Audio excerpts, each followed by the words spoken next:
What if the world you know suddenly turns upside down? What if you begin to see and feel things that others can't? What if you, yes you, become a vessel for an entity from a realm uncharted?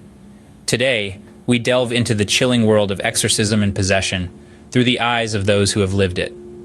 Imagine waking up one day and realizing that you're not alone in your own body. You're sharing it with a presence, an entity that is not you.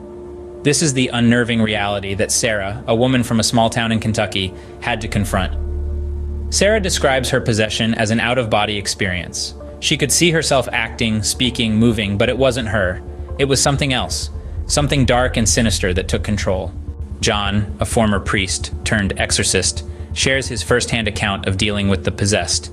He tells us about the draining process, the mental and physical toll it takes on him, and the chilling feeling of going toe-to-toe with dark forces.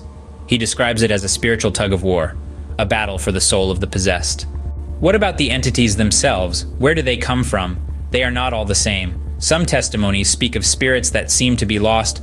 Others talk about entities that are angry, vengeful. There are even accounts of demons, dark beings from the depths of hell. Samantha, a woman from New York, talks about her possession experience.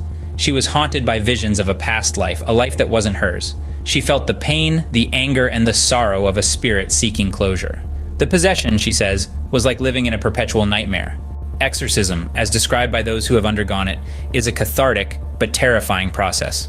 It's a battle between the human will and the invading entity. It's a struggle to reclaim one's body, mind, and soul. Through these first-hand accounts, we get a glimpse into the disturbing world of possession and exorcism. It's a world that challenges our understanding of reality, a world where the line between the physical and the spiritual is blurred.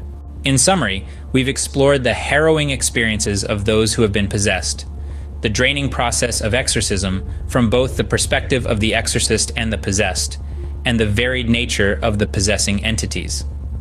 We've heard about the mental and physical effects of possession, the terrifying visions and sensations, and the battle for control during exorcism. Possession and exorcism, as real and as chilling as they can be, serve as a stark reminder of the fragile boundary between our world and the unseen. They remind us that there are realms and entities beyond our understanding, waiting in the shadows. As we conclude, remember this: the world is full of mysteries, and sometimes those mysteries choose us.